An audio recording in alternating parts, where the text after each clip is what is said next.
c'est sur notre chaîne 100% foot. L'équipe, c'est un bouquet de chaînes. Il y a la chaîne L'équipe, mais il y a aussi l'équipe Live 1, l'équipe Live 2 et puis l'équipe Live Foot. Ce soir, minuit, Équateur-Venezuela, match du groupe B à ne pas louper. Puis alors pour les plus courageux, 3 du mat, on sera debout. Mexique-Jamaïque. Voilà, là, faut aimer le foot. Il y sera là, mon Georges. Bien sûr. Il y sera, mon Georges. Équateur-Venezuela, très beau match. Ça va être bien. Allez, regardez ça, la Copa América, c'est vivre chez nous et on est très heureux de vous offrir ces rencontres toujours palpitantes. Sébastien Tarago est avec nous également. Nous sommes en direct dans l'EDG en ce samedi soir. Sébastien, on va rappeler pour toutes celles et tous ceux qui n'étaient pas avec nous, qui viennent de prendre l'émission en cours de route, parce qu'après tout le week-end, vous avez le droit de vous amuser, de profiter des uns et des autres. On va rappeler les informations essentielles de cette journée. Il y avait un entraînement à huis clos, il s'est passé pas mal de choses. Oui, l'entraînement traditionnel de lendemain de match, désormais, c'était déjà le cas lors des précédentes compétitions, mais une opposition avec les jeunes de Paderborn. Cette fois-ci, c'était pas contre les jeunes de Paderborn, c'était mélangé. Les Français étaient dans chacune des deux équipes et tout le monde s'affrontait gentiment. Et bien sûr, il y avait la présence de Kylian Mbappé avec son masque noir et ça s'est très bien passé. Il a inscrit au moins 2 buts. Après, il faut toujours, bien sûr, qu'il prenne ses marques, la vision. Le masque qui reste bien en place, c'est pas simple. On a vu comment il était gêné avant le match d'hier et pourquoi il n'a pas pu évoluer du coup face aux Pays-Bas. Donc il prend ses marques tout doucement. En tout cas, ça l'a pas empêché de marquer des buts.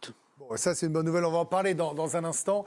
Camille, est-ce qu'il a manqué au bleu Mbappé hier? Exactement, c'est le lien direct qui a été fait avec cette absence de Kylian Mbappé, cette absence d'efficacité du côté des Bleus. Même la presse étrangère fait le lien direct entre la prestation des hommes de Didier Deschamps et l'absence du capitaine. La France lutte sans Mbappé, c'est un peu le refrain du jour. The Guardian évoque une vraie occasion pour les Bleus de montrer qu'elle peut écarter des gros adversaires sans Mbappé, mais elle ne l'a pas fait. Sky Sport parle de son côté d'une rencontre qui n'aurait pas pu s'enflammer sans Mbappé. Même son de cloche en Italie, Mbappé reste sur le banc et la France s'arrête. On évoque le manque de réalisme, là encore, devant la cage néerlandaise. Et forcément, le génie français a manqué à ses partenaires. Aurélien Tchouaméni l'évoquait hier au micro de Charlie Fort-Boursereau. Un joueur comme Kylian, il manque toujours. C'est un des meilleurs joueurs du monde aujourd'hui. Donc de manquer ce joueur-là, ça se voit sur le terrain. Après, il y a des joueurs qui ont aussi fait de très bonnes performances. Donc évidemment qu'on espère qu'il va revenir le plus vite possible. On va voir comment ça se passe. Et pourtant, tout était prêt avant le match. On se rappelle même que Kylian Mbappé avait posté sur ses réseaux sociaux son maillot avec son masque noir. On imaginait une possible rentrée et le sélectionneur nous a sorti une de ses formules à la fin du match. Kylian, c'est Kylian. Et bien oui, évidemment, il manquait sur la pelouse. Mais Didier Deschamps s'est aussi expliqué pourquoi il ne l'avait pas fait jouer. Si ça avait été un match décisif aujourd'hui, j'aurais réfléchi peut-être encore différemment, même si c'est important pour moi aussi d'avoir la sensation de Kylian. Il a eu un choc et puis après ce qui s'est passé hier, avant-hier, c'était plus sage qui reste sur le banc. Et donc, ça laisse sous-entendre que le patron des Bleus pourrait évidemment penser différemment mardi prochain. Merci. C'est déjà le fou rire? Non, mais vous ne m'avez pas écouté du tout à la fin. C'est pas grave. Je n'ai fait que boire vos paroles comme à chaque fois. Donc là, je ne comprends pas pourquoi vous dites ça. Je pose une question, votre adresse est prête, évidemment. Alors, est-ce que maintenant, il y a la première place à aller chercher, il y a un manque d'efficacité en son absence. Est-ce que Deschamps est obligé de titulariser Mbappé contre la Pologne? Regardons vos réponses. Vous me dites oui ou non? C'est oui pour Camille. Obligé, non. C'est souhaitable quand même, nous dit Jérôme Alonso. Prudence et mère de sûreté, c'est non, nous dit Pierre, qui remplace donc Ludovico Bragnac dans les expressions de grand-mère. Il en a besoin de le titulariser. Et puis Mbappé aussi a besoin de jouer. Non, il n'est pas obligé, évidemment. Vraiment. Dès que je mets le mot obligation avec Raymond, de toute façon, c'est foutu. Alors là, je m'amuse à mettre obligation. Je sais que Raymond, il va aller dans non. Ça, c'est son côté punk. Et puis non également pour vous, mon cher Raphaël. Raymond, oui, je savais bien qu'en mettant obligation, il allait me dire on est obligé de rien. Mais quand même, vous voyez bien que la presse étrangère n'a pas un prisme franco-français et s'alarme de son absence et de notre niveau sans lui. Ouais, s'il suffisait que la presse étrangère dise quelque chose pour que... Deuxième piécette dans le jeu D'accord. Non, il n'est pas obligé. S'ils estiment que ce match de la Pologne, ils peuvent mais il compte beaucoup, celui-là, la première place. Vous voyez, là, ça change tout. C'est pas le match des coiffeurs. Je veux dire que si il est obligé, si Kylian dit et qu'il fait des entraînements et qu'il est apte, il le fera jouer, c'est pas une obligation. parce que le sélectionneur décide quand même quelle équipe il doit faire jouer. Mais s'il y a un petit doute, ça ne sert à rien de le mettre dans l'équipe et de se dire s'il est médicalement apte. Non, mais encore, on le redit depuis un moment, c'est le joueur qui sent. Oui, mais s'il est gêné par un masque, il le sera aussi à nouveau dans 10 jours. Pas moins. Peut-être moins. Si. Le but, c'est justement les heures d'entraînement d'aujourd'hui, demain, lundi, servent à ça. À l'appréhension du champ de vision avec le masque, les sensations, le fait que ça résonne ou pas quand il Camille quand avait il une tape. théorie qui ferait peut-être comme Dupont et qu'il ne le mettrait pas. Non, mais Antoine est-ce que Dupont c'est s'est pas quelque chose entraîné qu'on avec peut... le masque et ne l'a pas fait. Il peut Est-ce commencer que c'est avec pas une elle. théorie qu'on peut aussi penser, imaginer? Ça vient de Camille, en plus, moi je le prends avec sérieux. Non, mais je le prends avec beaucoup de sérieux. Donc, Non, mais si ça le gêne trop, c'est possible. Il l'enlèvera pendant le match. Il l'enlève Moi, je trouve au que moment c'est du une très bonne match. théorie, parce que c'est vrai que Dupont l'avait pas. Alors, un vrai truc, je suis une mini parenthèse. On a eu Fred Weiss dans l'émission de Messaoud Oui. Benterki en début de semaine, Ancien basketteur. Voilà, qui s'était cassé le nez et qui expliquait qu'il avait joué avec le masque, qu'au bout de 1 minute, il l'avait enlevé, parce qu'en fait, il ne pouvait plus jouer avec le masque. Et ce qui l'avait gêné, c'était la vision. Il dit, je ne voyais pas assez, les repères sur le parquet, etc. Donc, peut-être qu'on verra Kylian Osimhen, Mbappé par exemple, ça le dérange avec pas. le masque. Oh, mais c'est différent, c'est la Oui, pommette, c'est ça n'a la rien à voir. pommette, mais enfin, il a quand même un Ah, mais masque. ça n'a rien à voir. Ça n'a rien à voir. Il a quand même un masque. Oui, en fait. Alors, la question, Zoro, il a un masque aussi, ça n'a rien à Vous voir. êtes un rebelle ce soir. la question qu'il faut se poser, c'est savoir est-ce que la France va juste chercher sa qualification et où elle va chercher la première place. Rappelez quand même les conditions de qualification. Est-ce qu'on met Kylian Mbappé juste pour ne pas perdre contre la Pologne et se dire qu'on va se qualifier en huitième de finale à ce prix-là, mais donc une deuxième place? Ou alors on met Kylian Mbappé parce qu'il faut aller chercher forcément la première place du groupe D. Il faut gagner et que les Pays-Bas ne gagnent pas. Il faut gagner et que les Pays-Bas gagnent par un plus faible écart. Ou faire match nul et les Pays-Bas aussi en marquant 2 buts de moins au minimum. Est-ce que pour atteindre cette première place, il faut absolument on a besoin de Kylian Mbappé? On va poser la question à Sébastien Tarago. Alors, je parle le Tarago illustré couramment. Sébastien, est-ce que vous avez entendu ce qu'a dit Raymond Domenech quand il a dit que c'est le sélectionneur qui finalement décide? Mais est-ce que c'est pas Mbappé qui décide en vrai? Mais j'ai entendu Raymond et je suis ravi parce qu'en fait, il dit que c'est le sélectionneur qui décide. Ça, c'est la base. C'est-à-dire qu'il pourrait pas dire l'inverse, il pourrait pas prononcer d'autres mots. Et puis juste après, il dit, en fait, si Kylian se sent bien, Didier le fera jouer. Voilà, c'est tout. Point barre. C'est-à-dire qu'en fait, bien sûr que c'est Didier Deschamps qui décide du 11. C'est lui qui met les petits noms avec l'aide de son staff. Mais c'est quand même lié à la sensation du joueur et c'est ce qu'on répète depuis déjà plusieurs jours. Si le joueur se sent bien, il jouera. S'il se sent pas totalement prêt, il jouera pas.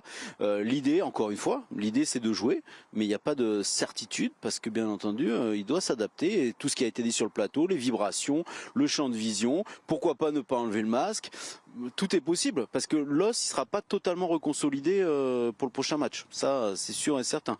Donc voilà, tout ça est lié à la sensation du joueur. Et oui, vous parlez bien je sais pas comment vous avez dit, le Tarago illustré.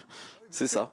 Depuis le temps, on sait, je vais faire vivre le plateau, mais comme vous êtes là, Sébastien, un mot quand même pour voir si ce match-là, comme il a marqué, on peut imaginer que, il n'est pas si gêné que ça quand même, parce que si évidemment il n'avait pas cadré une frappe, on se poserait des questions, vous voyez, ce genre de choses, même si on n'a pas pu assister au match, c'était à huis clos. Mais là, il y a quand même une première place à aller chercher, vous avez entendu ce qu'a dit Raphaël, c'est plus pareil quand même. Là, le match nul fait que quand on voit les deuxièmes du groupe, possiblement du Portugal, ça peut ressembler à une obligation de marquer beaucoup de buts quand même. Oui, et en plus de cela, on oublie un élément de manière assez logique, mais on l'oublie un peu trop à mon avis, c'est que il manque de rythme. C'est un garçon dont on a dit qu'il avait besoin de jouer, il le dit lui-même, il a besoin d'enchaîner les matchs et c'est pour ça qu'il a très mal vécu la fin de saison avec le Paris Saint-Germain parce que lui, dans la manière dont il fonctionne physiquement, il a besoin d'enchaîner les matchs et il a l'habitude de les enchaîner. Et là, contre le Canada, il avait pu jouer que les 20 dernières minutes pour le deuxième match de préparation à ce championnat d'Europe. Là, il n'a pas pu jouer contre les Pays-Bas.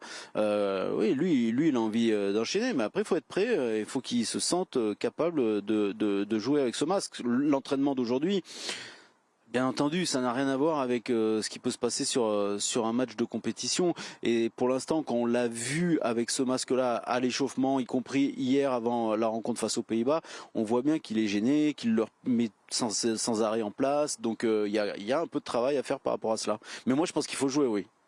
Il y a un manque de Rudiger, il jouerait. Oui, bien sûr, il y a un manque de risque, ce que vous disiez, Georges. Mais il y a aussi la question, on est plus fort avec ou sans lui? La réponse, c'est évidemment avec. Il n'y a pas de débat. Et est-ce qu'on est plus fort avec Mbappé à 90%? Vous allez y répondre. Non, mais évidemment qu'on est plus fort avec lui parce que de toute façon, c'est le seul sur la ligne d'attaque qui marque des buts avec l'équipe de France depuis quelques temps déjà. Donc évidemment qu'on a besoin de lui. Moi, je suis d'accord avec cet argument. C'est vrai, on oublie trop facilement qu'il arrivait sans rythme, il jouait emprunté, souvenez-vous, le match contre le Luxembourg, contre le Canada. Donc on a besoin de le voir. Et moi, je pense aussi que j'aimerais pas qu'il arrive en huitième de finale sans avoir joué un match, sans s'être testé en match avec ce masque en fait. Qu'il enlève l'appréhension immédiatement en débutant la rencontre pour arriver libéré sans aucune question. Ça, c'est le monde idéal, ce que tu dis. Sur le match, mais c'est le monde idéal. Il faut mieux avoir. Tu préfères 80% contre la Pologne et 0% contre les huitièmes, parce que la version un peu dramatique, c'est ça. C'est de se dire qu'en fait, il se reblesse, ça marche pas, il n'est pas à 100%, etc. Non, mais Donc, évidemment, c'est pour ça que le caractère obligatoire. Il va juste avoir mal. Ouais, non, mais tu peux. Ça, c'est un argument qui est difficile à entendre quand même. Oui. Dire, si tu peux... Alors, c'est-à-dire que je le fasse en criant? Non, non. Ah, non, mais si je vous suis, Greg, il se le pète en huitième. Il se le pète en huitième, mais on passe. On s'en fout, il rejoue en quart. Il se le repète en quart, c'est pas grave, il rejoue en demi. Et puis il se le repète en demi, il rejoue. Voilà, non, mais bon. Et cet argument. Le Real Madrid, ils l'attendent, je crois. Pour la présentation, il arrivera. Je vais vous rappeler quand même ce qu'a dit un grand philosophe, un certain Kylian M. Sans risque, il n'y a pas de victoire. Non, mais bien sûr. Et l'équipe de France, Il n'est pas d'accord. et l'équipe de France sur les 7 derniers matchs sans Kylian Mbappé, n'a pas gagné de match. C'est factuel. Zéro victoire sur les 7 derniers matchs, 5 nuls, 2 défaites. Ça, c'est factuel. Sur les 7 derniers matchs disputés par l'équipe de France sans lui. Et puis, en tournoi officiel, finalement, on a vécu un moment d'histoire, puisque depuis la finale de l'Euro 2016 perdue face au Portugal, après il est entré en 2018, il avait joué tous les matchs en 2018, en 2021 et en 2022. Oui, on disait qu'en fait, on sous-entend que sans Mbappé, on ne bat pas l'immense Pologne. C'est un peu ça qu'on dit. C'est pas ce qu'on a dit. On a dit qu'il pourrait y avoir un manque de rythme. On dit juste factuellement que sur les 7 derniers matchs qu'il n'a pas disputé avec les Bleus, les Français n'ont pas gagné. Alors le pire, c'est que je parle aussi le Alonso illustré. Il est très en forme ce soir. Non, mais j'ose espérer que, évidemment, je souhaite qu'il joue, parce qu'effectivement, pour toutes les raisons aussi mécaniques, parce qu'effectivement, encore une fois, quand ça touche au visage, c'est des blessures que nous autres, on connaît moins. Donc voilà, il y a une manière de s'accoutumer au masque, ou pas d'ailleurs. Effectivement, il pourra peut-être l'enlever. Et puis effectivement, on n'est pas égaux tous devant ça. La peur du contact, la peur du premier contact, la grandeur nature, parce que là, les jeunes de Paderborn, c'est une chose, la Pologne, ce sera autre chose. Donc la grandeur nature. En attendant, s'il a besoin de rythme, peut-être que même pour ses coéquipiers, ça libère. Non, mais moi, je pense qu'il faut qu'il joue. Mais attendez, excusez-moi, j'ai un fou rire de Camille Mac. Moi, j'ai rien dit. Pourquoi vous en avez un fou Ouais, parce que. on va enlever le bingo. Les gars. C'est moche. C'est moche, Pierre Il n'y a pas de Miguet. bingo, là. C'est vraiment. Voilà, merci. Sur le banc. Mais bref, j'ose espérer qu'avec ce vivier-là, on puisse battre. Enfin, j'ose espérer qu'on n'ait pas besoin que de Kylian pour battre la Pologne. Enfin, c'est ça qui fait un peu peur. Non, mais c'est pas. J'ai pas le Non, mais sentiment. on a les stats dans l'autre sens. Kanté n'a jamais perdu, lui. Oui. Non, mais... Donc, c'est bon. Ça équilibre. Mais la France ne marque pas ça. Il faut défendre un peu Raphaël. Raphaël a raison. C'est avec Mbappé sur le terrain, tout ce que tu dis, on marque plus de buts, il est à la finition, il entraîne l'équipe, il fait jouer les adversaires différemment. Genre lambda, les gars. Exactement. Mais après, sur le caractère obligatoire, et là je te rejoins, Jérôme, si c'est pas un huitième de finale. Les Polonais, on les a eu en huitième de finale à Coupe du Monde au Qatar. Si ça avait été le huitième de finale, et je trouve que c'est le sens des propos du sélectionneur d'hier, il aurait joué et il jouera mardi si c'était le huitième. C'est match 3 de poule. Je pense pas. Enfin non, je suis et on certain. est qualifié. Je suis certain qu'on peut pas être champion d'Europe sans Mbappé. Je suis certain qu'on va battre la Pologne sans Mbappé. Bon, Sébastien, vous voulez réagir? Je vous vois. Oui, parce que j'entendais ce que disait Jérôme, et c'est bien sûr très intéressant. Il a sans doute raison sur le fait qu'on puisse battre la Pologne sans Mbappé, mais le problème c'est qu'il n'y a pas un gars qui met un but quand même. C'est-à-dire que Ousmane Dembélé, c'est 5 buts dans toute sa carrière internationale. Thuram, il en a mis 2. Ça devient compliqué. Antoine Griezmann, je crois qu'il en a mis 3 en 32 ou 33 matchs. Là, faut mettre des buts à un moment. On peut pas compter que sur les contre son camp. Non mais de toute façon, et Raymond dit, ça sera aussi tellement une question de ressenti, lui. Complet. Il y a encore un petit peu, il y a quelques heures avant ce match-là, et je pense qu'effectivement, surtout au visage, chaque jour apporte son lot de réconfort et de sensations, ou pas d'ailleurs, mais que c'est tellement particulier. Le visage, encore une fois, c'est vraiment particulier. Si jamais il y aura une opération du nez pour Kylian Mbappé à son retour de l'Euro, on espère le plus tard possible, j'ai a priori une bonne nouvelle, il pourra se la payer. Puisque Raphaël, là, il a demandé 100 millions d'euros. Il les a pas encore. Alors, il les a pas encore, mais il peut provisionner. Voilà, exactement.